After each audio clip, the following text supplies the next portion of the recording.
Hello, my friends, and welcome to another episode of the Diverse Thinking, Different Learning podcast.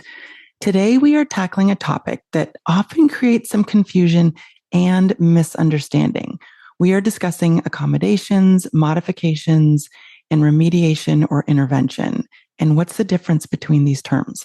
They are often used interchangeably, but they mean very different things.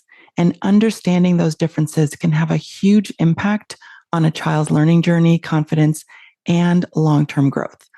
Joining me to break it all down is Amy Kushner.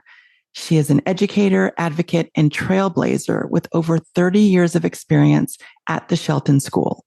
Amy is also an academic language therapist, national speaker, and trainer whose work has helped shape inclusive, strength-based education practices across the country and internationally. Join me in welcoming Amy to the podcast. Millions of kids struggle with learning, processing, and social emotional difficulties. These challenges interfere with their ability to reach their full potential. Dr. Karen Wilson is here to help. Her extensive background in pediatric neuropsychology and higher education have prepared her for this unique mission. Listen as she delivers content to inform, educate, and empower parents and educators.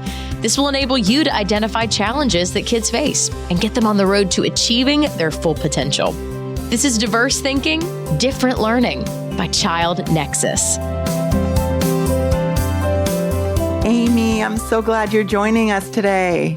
Me too. Can't believe August is already upon us. I know it. And when we release this, it'll probably be early September. School year is starting. And that's one of the reasons why I've been looking forward to this conversation, because I just know how often parents and even educators feel so confused by the different types of support students receive in school. And after our last conversation, I was like, I got to have Amy come on the podcast to talk about this. So thank you so much for doing this. Absolutely. This is my jam, which is helping families and educators through a process that affects at least 20% of the average population. So statistics are only as good as those being measured. So I have a feeling it's a little bit more than 20%.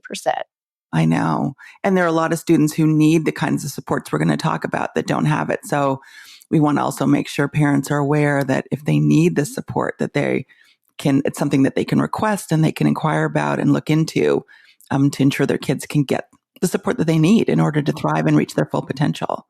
Correct. Yeah.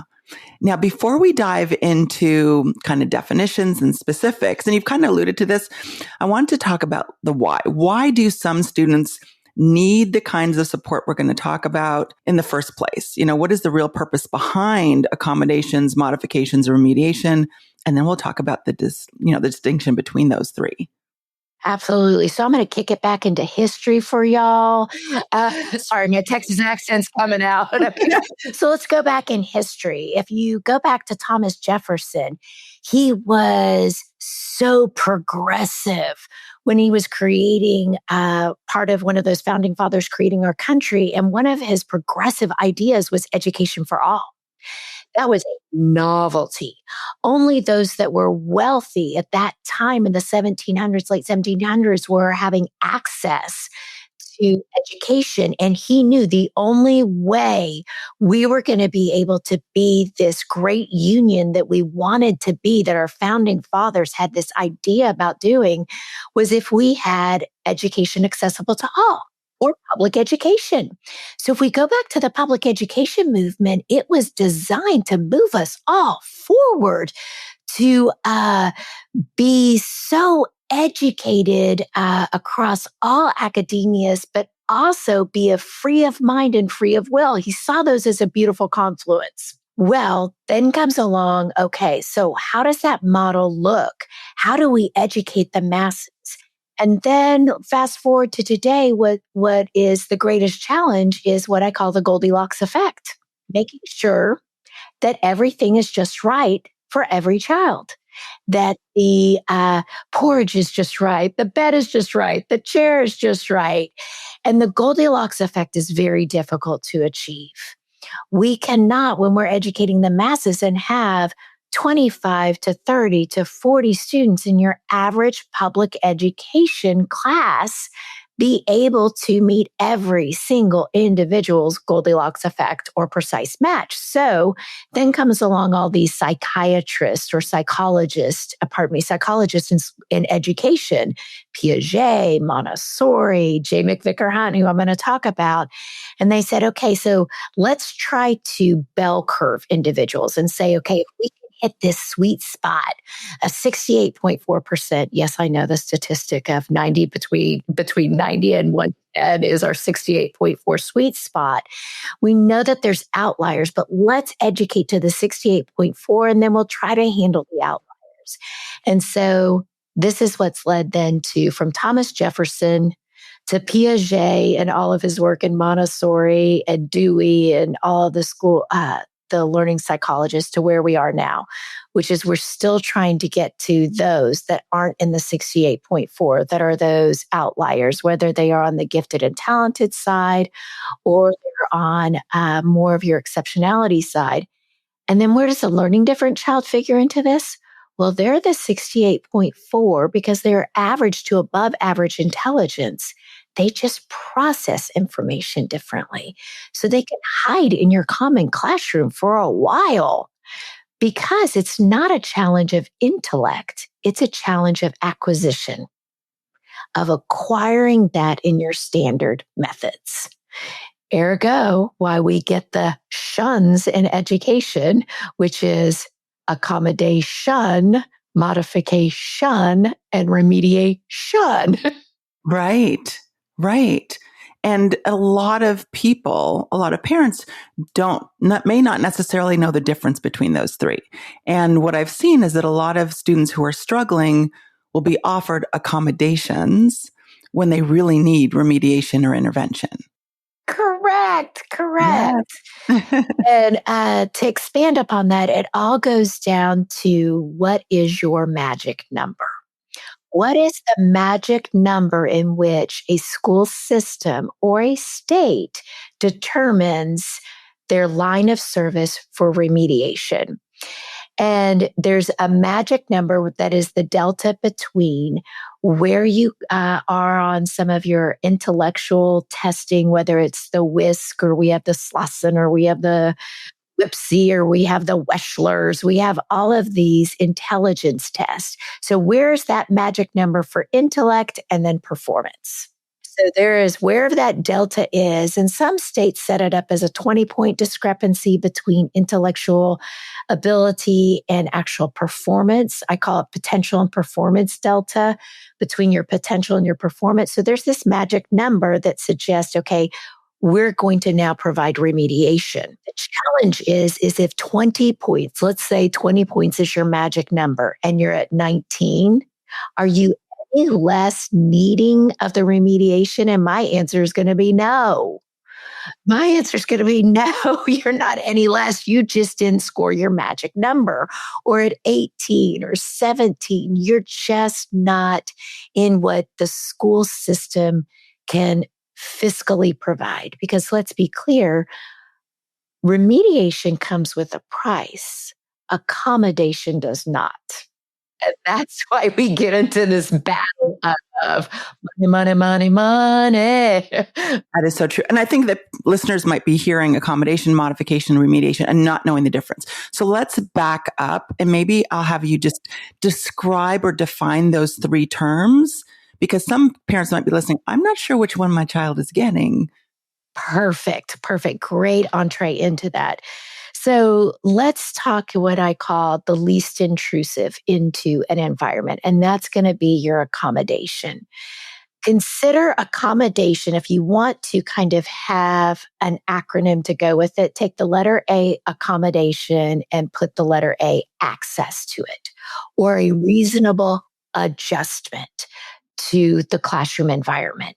And there's a couple ways to look at it. You can look at it through instructional adjustments or that interaction between the teacher and the student in the classroom. And you can also look at environmental accommodations. So for instructional accommodations, that would be truly just access to instructions. So let's say it's a lot of verbal instructions the teacher is given, so those with auditory processing or processing delays with receptive language could have that level playing field if you just, for every verbal instruction you gave, you wrote a one word trigger in writing that would help them access your verbal. Or you could give them the written instructions as she's reading them. There's something in writing. So the verbal to match the written. The other that is great is use of visual cues or charts or graphic organizers, because the information is cataloged in this individual's brain, but getting it out in an organized format is where the delta or the struggle may be. So give a graphic organizer. There's something called closed note taking, which is beautiful. That's just an instructional accommodation. You are not changing the content. You are not changing the expectations. You're just providing access in a least restrictive way. Right. And extended time falls under accommodation, sitting close to the teacher or close to the point of instruction, also an accommodation.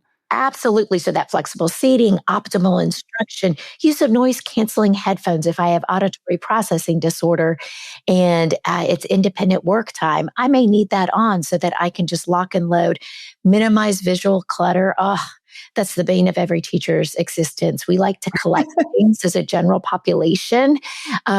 But our collection can also be very distracting to others. So I just love to think of it as access. You're not changing anything. You're just enabling access. You're clearing the traffic on the highway. Think of it that way. Right. You're using the Right Ways app to get you to where you need to go. Yes. And modifications. Modifications is actually a change in expectations. So that's going to be whenever you're noticing that there are probably cognitive issues. And when I say cognitive, it's not necessarily going to be this is a low intellect individual, but the cognitive issues could be compounded by a definite lag in processing. And you know this individual when you're working with them, either on the instructional side or as a parent or therapist, because you could truly just set a timer to when you've given that information and you can watch that processing delay with them. So you are going to need to change the expectation.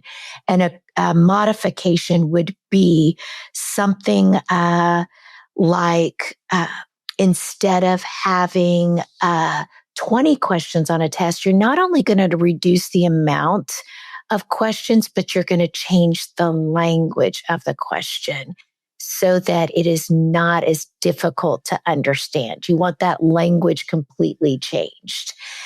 So instead of using some high vocabulary words, you're going to use the lower end vocabulary word because you know that the language processing is going to interfere with it. Right. And that, again, is going to be individualized to the student and should be, because some students may not need that simplification of language because their issue might be primarily processing speed, where they can understand perfectly fine, but it takes them twice as long to do the work because of slow processing speed. And that's kind of what you're talking about. They may have to do every other math problem on a worksheet as opposed to every one because it's taking them so long. Absolutely, absolutely. And maybe also modification would be a lower level reading passage. So if we're all reading about frogs and it's in that science textbook, maybe you chat GPT. Let me be clear. I am a lover of AI for what it's providing for educator and students. And whenever I say students, is you could take a reading passage from the science text on frogs and say, can you make this reading passage at a lower level reading ability? So that would be a modification. That's a change to the average curriculum. It's not an accommodation. That's a modification. So when we get into these situations as parents or as teachers receiving either an IEP or some instructions from a team that's working with this child, we need to know what that vocabulary means so that we know how to interact with it. I call it going to a foreign country for a visit. You want to research the country before you go in for the visit. You want to learn what restaurants to go to or what food to eat. And we need to look at our interaction with the education environment as the same way. We need to know the difference between accommodation and modification. And now let's talk about remediation. Remediation is going to be the actual developing of missing skills. It is tied in 100% to a constitutional learning difference. A learning difference is someone of average to above average intelligence with deficits in the way they process visual and auditory information. It has nothing to do with intellect. It's not analogous to intellect. But if you look at the work of like Dr. Sally Shaywitz in dyslexia, what she noticed is they have anatomical differences in their brain. Dr. Gordon Sherman out of Beth Israel Hospital ran a brain study in which he noticed the symmetry of a typical brain or neurotypical brain is actually asymmetrical, which is the left lobe has more information processings for language versus the right. And in a dyslexic individual, it is symmetrical, meaning the right and the left have the same amount of neurons, with the left being less because too many of those cells went right. So when I say you need remediation, because it is a neurologically based difference. What's great about remediation, I'm going to throw out some names because these are important teams who did the hard work. Dr. Guinevere Eden out of Georgetown University took Shaywitz's information and said, and Gordon Sherman's, and said, I wonder what happens then to the brain when we give it remediation. Remediation is direct and explicit instruction to build a specific skill. And that specific skill could lie mainly in the reading areas because that is where you're going to see remediation highlighted the most with students with learning differences. So what Dr. Guinevere Eden discovered is when remediation was given in a multisensory structured language program, which is your common language therapy programs you could hear of Take Flight or MTA or alphabetic phonics. These are some of those names after there. It didn't change the brain in the way that she thought her hypothesis was. She thought the areas of the brain that a neurotypical reader reads with would light up. Instead, what the remediation did is created an entirely different neuro pathway. Can you imagine as a teacher, when you provide direct instruction in a multisensory way to build a very specific skill, you are creating a new neural pathway through your dogma and doing the program as it's meant to do. So an entirely different route of the brain was lighting up. Think of it too as someone who's had a stroke. The part of their brain that was affected is absolutely never going to be regenerated. But why would you go to physical therapy then? Why would you go to speech language therapy? Because your brain has the ability to build an entire new neural pathway to acquire that skill. That's what remediation is.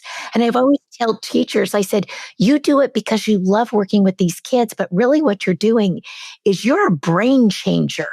You are changing the anatomy of this child's brain. That's unbelievable. It is unbelievable. And I think that distinction is so important. And I love that you mentioned Sally Shaywitz. She's actually been on the podcast and we've talked about her research. And I just love all the work that she spearheaded and all the branches that came out of that. But that's really such an important distinction because Some individuals will say, well, let's just give the kids audiobooks if they're struggling with reading. That is an accommodation. And remediation is what you're talking about, an evidence-based multisensory approach that focuses on the area where a child is struggling, for example, phonological processing in the context of reading, that is going to, like you're saying, improve the processing of reading, make it more efficient. And by in doing so, like you're saying, you are actually changing the brain. You're strengthening brain pathways so that when that child comes across new text, they read it more quickly, they read it more accurately, and that takes time. And like you were saying at the beginning, it also takes money. It also takes money. I know it also takes money. And that's why they put a point differentiation to it.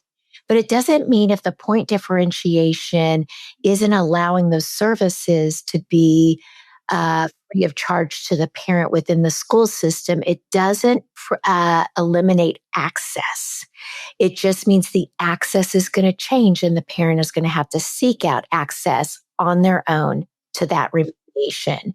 And there are some great websites to find access in your area. The International Dyslexia Association's website is fabulous for identifying access in your area, whether it's to a reading therapist or to an evaluator to get diagnosis. Diagnosis is important. Diagnosis drives instruction. We need to take out the worry about the label and say, first and foremost, the student wants to know why and what's going on. So the label provides the why and what's going on. And students themselves find it as a relief because they keep trying and they didn't know that it's not an effort issue. It's a neurological issue. And that's a huge distinction. But the IDA website also provides access or people in your area, whether it's state or region of your state, that are licensed dyslexia therapists. Another great one is the Academic Language Therapy Association, which is a national association that certifies therapists, not programs, actual individuals who've gotten training in a specific program. And that is called ALTA, ALTA, read.org. And that is an excellent, it's probably going to be more specific to your area and what reading therapy is available in that area, what our therapist is available in your area. And it just means that you're going to need to access it on your own if it's not available in the school. Right. And I think, there are so many important things that are coming to my head now based on what you just said. One thing to keep in mind too, when parents are looking for remediation or intervention or just having a discussion with the school, is that not all remediation is equal in quality.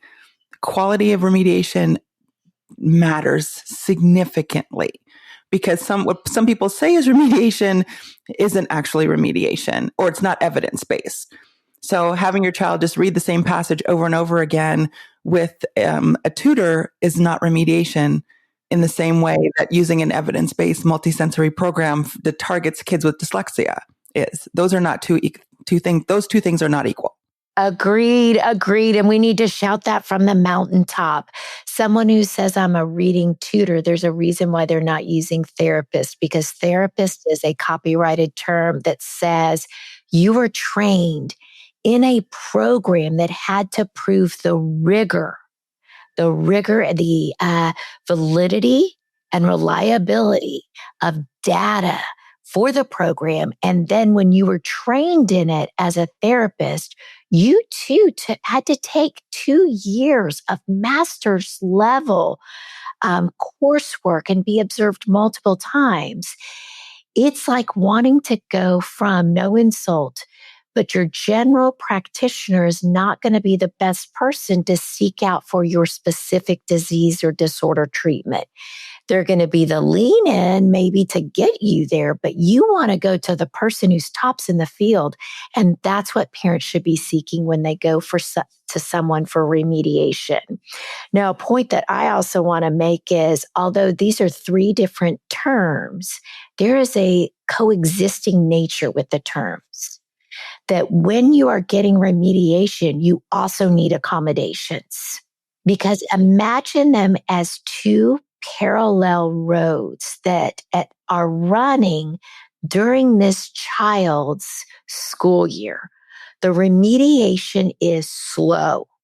If you're looking for the quick fix, once again, when you're trying to change the brain, I don't know if y'all have highways. Any listeners out there, do you have a highway in your area that's always under construction and it seems to take forever?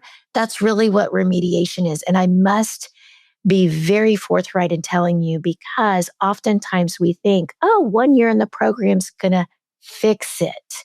First of all, no cure. There's still going to be aspects of their dyslexia that will crop up. It's just the frequency of distribution will not be as great. And their brain will feel more reliable because you've built that skill, but it's slow and steady. So as we're going slow and steady on the remediation highway, we're going to need accommodations to do what the corn stalks and field of dreams said, which is ease their pain. We've got to ease their pain, which is what the accommodation is, which is guaranteeing access to information. They're still sitting in a 7th grade science class. They need to be able to access the 7th grade science content. And how can we do that? By making those adjustments that are so reasonable, extended time. I love this idea of get to the essence of the information instead of being so dogmatic and they need to do 50 question Q&As to prove they know it. Get to the essence, pick the top 10 or the top 20 and they'll nail it every time. Don't have them drain their cup of cognitive equity or thinking over 50 questions. Nail it with just a few. And that's a good instructional accommodation. But those can exist together and need to exist together. Yes. And that's also very important, because even though accommodation, modification, and remediation serve very different functions, while you are building the skills via remediation or intervention, you need to put things in place to help students better access the curriculum, which is what you're saying. So, I think about students when, I meet with parents after I've done an assessment, and we talk about working with an educational therapist who can target the dyslexia. At the same time, where I'm also saying we need the accommodation of audiobooks, because as they're building those skills, which will take time, we want to make sure that they can get through the information and have access to that information while they are building those skills. So like you're saying, these things often occur and frequently occur together. It's not an either or. It's not an either or. As a matter of fact, it's beautiful to have both. And if that's what you have as an allowable in your school to have both, you just scored the golden ticket, or as they do on America's Got Talent, you hit the buzzer. I mean, that's great. That's great. I do want to give some play to modification, because I think as a parent, when you hear that word, one of the things that needs to resonate with you is your child is on a path that means that they're going to need to have not adjustments, but true change, a true change to the expectations that are different from standard. Why that's important is as these students go through high school selection process or college selection process, you need to identify those schools that will be the least restrictive environment. That's a term that comes straight out of public education, but it's going to be very important for parents to understand. A modification means that they are a huge reduction in cognitive load and a change in curriculum. It is a change in curriculum to meet the needs of your student. And that brings with it a different selection of school choice and colleges. And thankfully, we have colleges that do modified curriculums. Those are going to be some of your smaller specialty colleges that are actually looking to serve exclusively students with learning differences.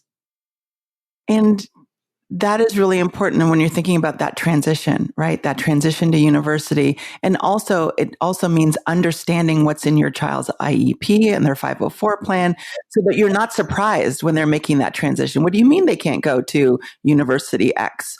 I assume that because they had this IEP in place, that they could go wherever they wanted. So that's where understanding what they're getting, whether that's an accommodation, modification, or remediation, how it will impact them now and in the future. Absolutely. Absolutely.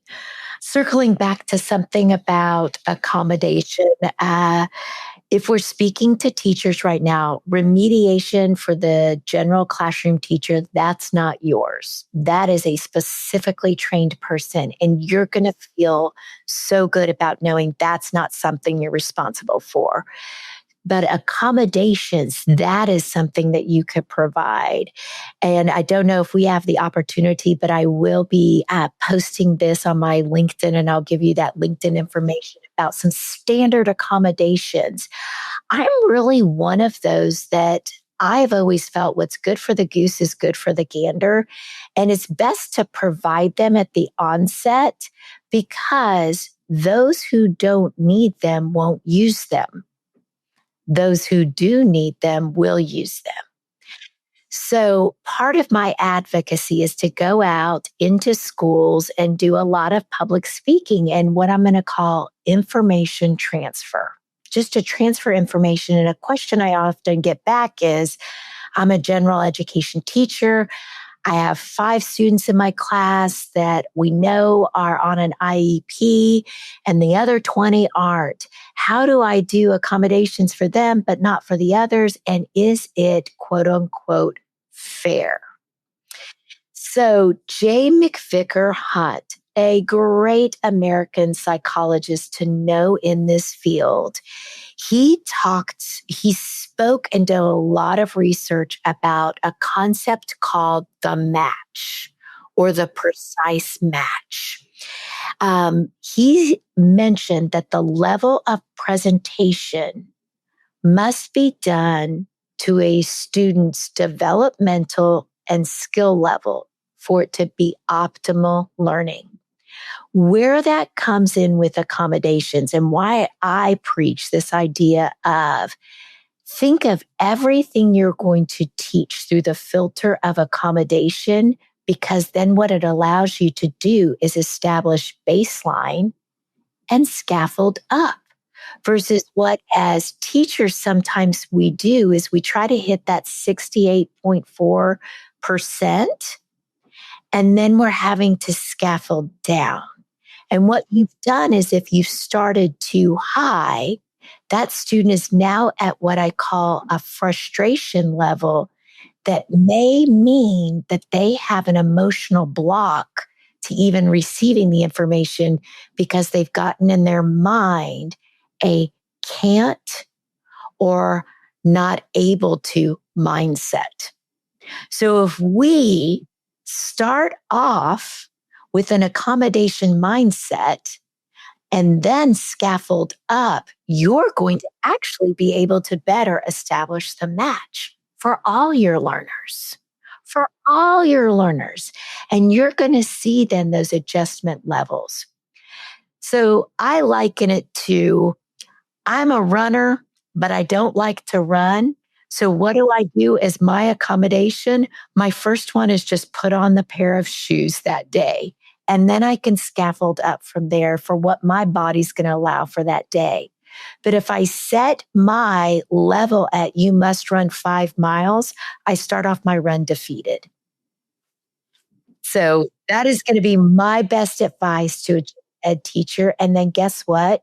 You're going to get to be a winner every single time in your own frustration level as an educator of how to reach these children is then completely adjusted, and you've provided access for yourself to feel like you're meeting each child's match. Yes. I love that idea of a match because it makes perfect sense because every child is going to need something different. And that can feel overwhelming for educators if they don't have a plan in place in terms of how to approach that. When I think about parents, so many parents want to advocate for their children, And sometimes they don't know what their children need. But if a parent is listening now and they're saying, it sounds like my child is getting accommodations, but no remediation. And I'm thinking of that parent, for example, who may recognize that their child is really struggling with phonological processing related to reading, but they're getting extended time. So if that's the case, how does a parent advocate for their child? I know that you work on the advocacy end as well, when their child might be getting an accommodation when they really need remediation. Absolutely. That is the question that requires the most education on behalf of the parent. Part of that is understanding not only the testing that the school district did on your student, but then what is the school district bound by? So educational advocates work in a lot of different Metroplex areas. Those are good ones to start with. There is a cost to where they're going to take on that for you. Part of the good news of having an education advocate is it clears your space to be the emotional support for your student versus having to be it all. The educational advocate also knows how to take both sides of the equation, which is what did the testing provide? And then what is the school district or the state law saying that this child needs, and providing that information to you in a very digestible form.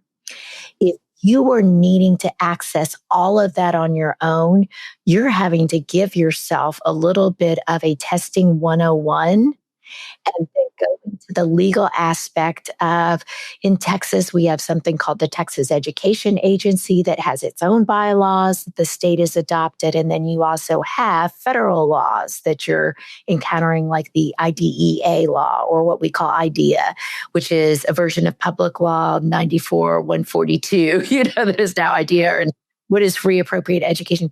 That's a lot for a parent to have to understand.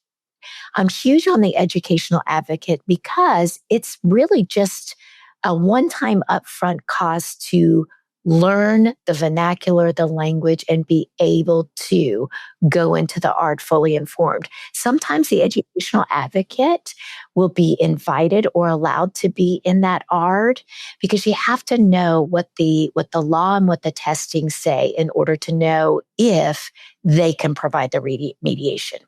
And the last thing is the educational advocate will be very honest with you. They will say, no, the school doesn't have to provide it, but I would recommend you seek this out on your own because I'm telling you, there's a embedded or underpinning phonological issue that if not remediated will crop up.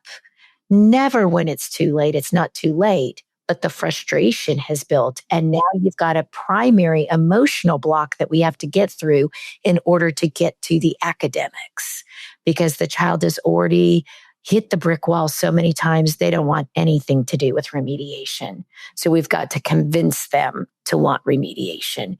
So that's what I'm going to advocate for as part of the parent, is to look at that educational advocate, because otherwise it's going to be dogmatic and you're going to need to be in for a lot of time spent educating yourself. Yes. And that takes time and it takes a lot of emotional energy to do that. But once you know and once you can understand what you can about the law, or have someone support you in navigating the IEP process, the 504 plan, in independent schools, it might be, the team meeting that implements, the interventions that your child needs or the accommodations. It can be, it can be very beneficial once you're informed, because like you're saying, you gave the example of, the 20-point cutoff that some districts will use. And if that child is at 19, we don't want to wait a year until the academic demands are so huge and the skill level is so low that now you get the discrepancy, but now it's 2 years later and they've lost 2 years where they could have had that remediation intervention and made a significant difference in their learning profile, the way they process information, and in the way their brain processes information.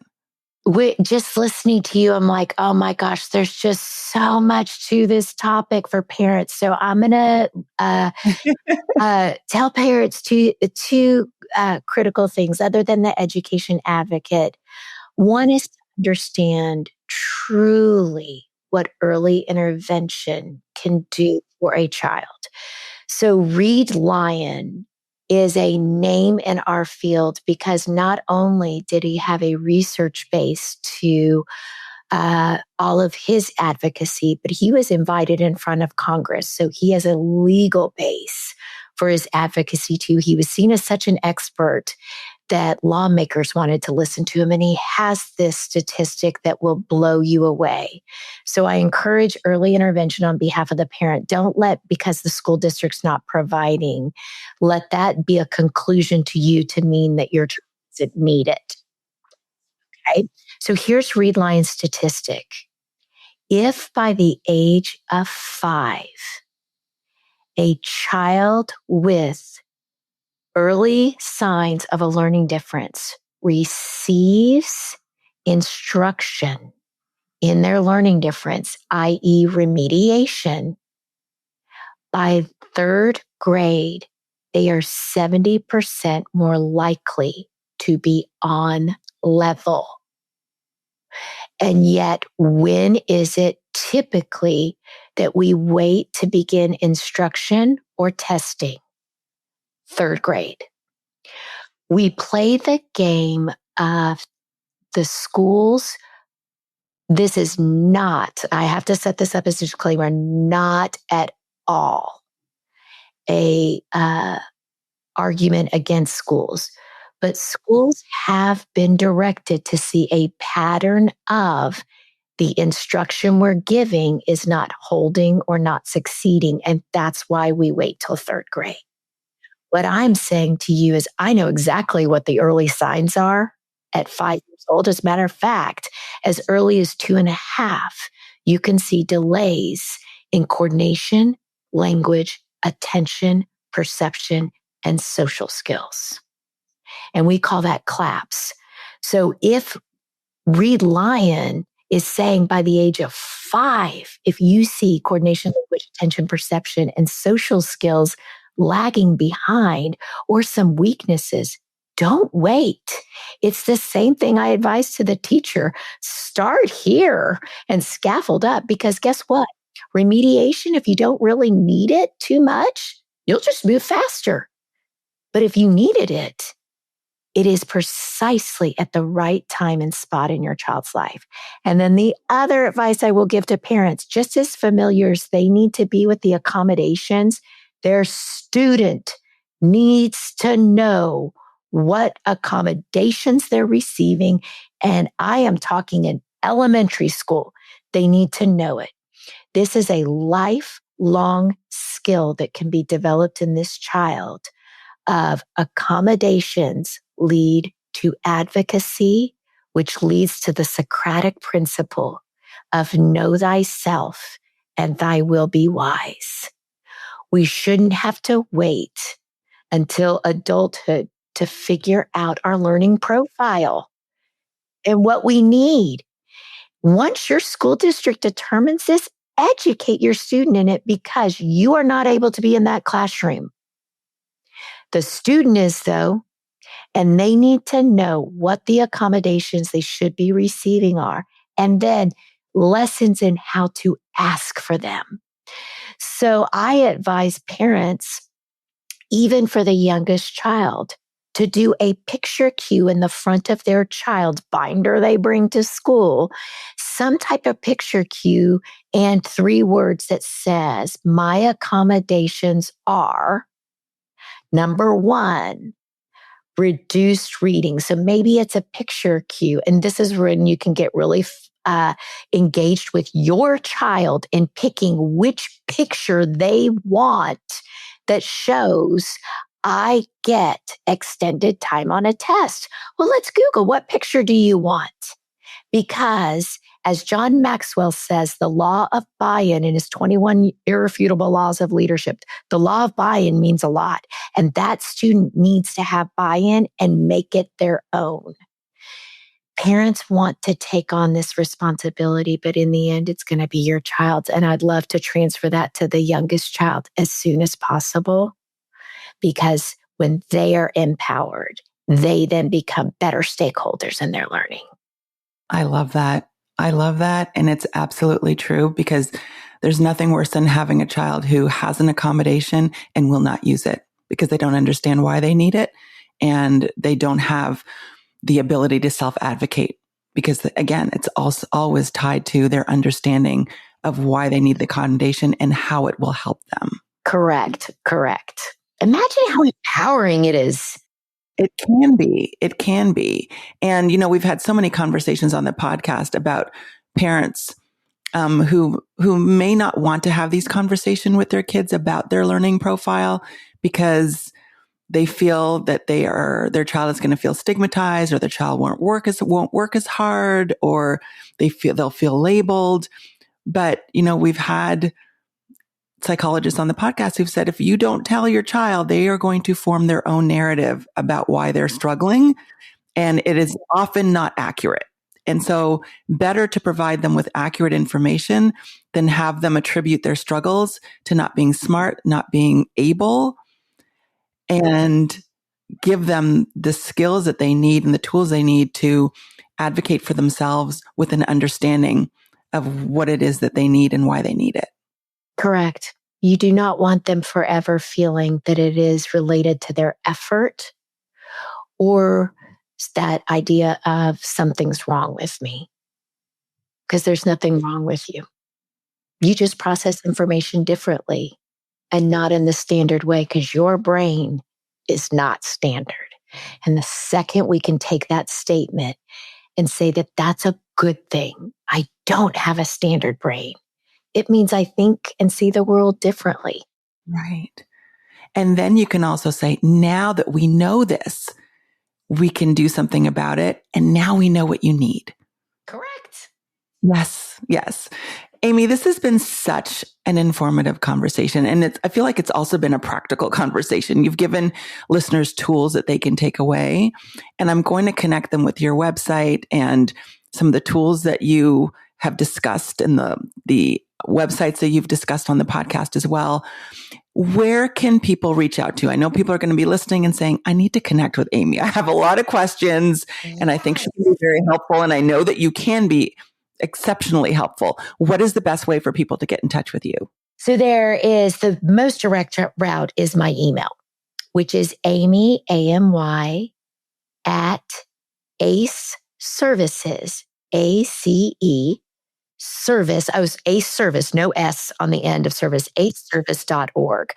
And that's because my company's name is AC or Amy Kushner Education Service. So that's the best way, Amy at aceservice.org. My website is aceservice.org.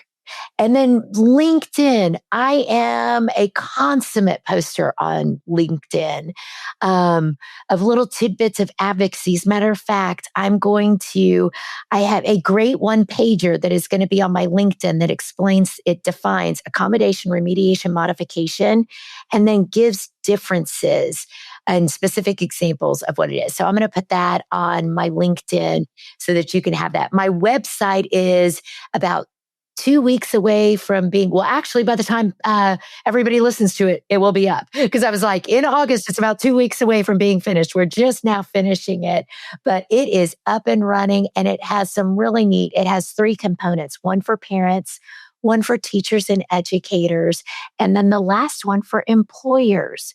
Because guess what? 53% of Gen Z identifies as neurodivergent. And employers are seeking me out because they have a workforce either coming back into the workspace and interacting instead of being remote, because now we're out of COVID, we're back in the workspace. And so what used to be the model of the ADHD being able to be up at midnight working on the project and nobody knew, now we're all in the workplace from 8 to 4. And how do we work with these neurodivergent individuals who we didn't know were neurodivergent, or this new workforce coming in? So I do lots of HR workshops on lunch and learns on neurodiversity in the workplace, both for what the employer can understand and what the employee needs to start understanding about themselves and being more activated on their own accommodations in the workplace of what they need to be doing. Excellent. So we'll be sure to provide that link because that's really important as well.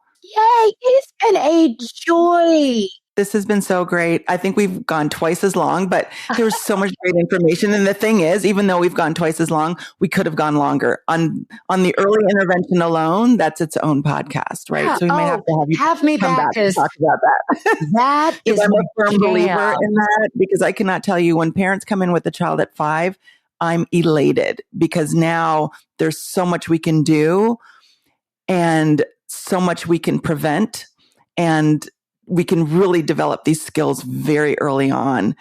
But it's the 6th grader that comes in for the first time for an assessment and they've been struggling since kindergarten. That breaks my heart. Again, like you said, it's never too late, but it's like, I wish they brought them in when they were 5 and they first started seeing the struggles. Absolutely. Absolutely. Well, we will have to do this again. Yes, we will. Absolutely. Thank you so much, Amy. I just absolutely love this conversation, and I appreciate you being here. You bet. You bet. Till next time. Thank you so much for joining us today. If you are looking for more guidance on how to support children with learning differences or mental health challenges, I encourage you to visit us at childnexus.com. You'll find trusted resources, expert-informed content, podcast episodes like this one, and opportunities to connect with professionals who can help. And if you found this episode helpful, please take a moment to subscribe, leave a review, or share it with someone who needs it. Until next time. Thanks for listening to Diverse Thinking, Different Learning by Child Nexus. For more resources, visit us online at childnexus.com.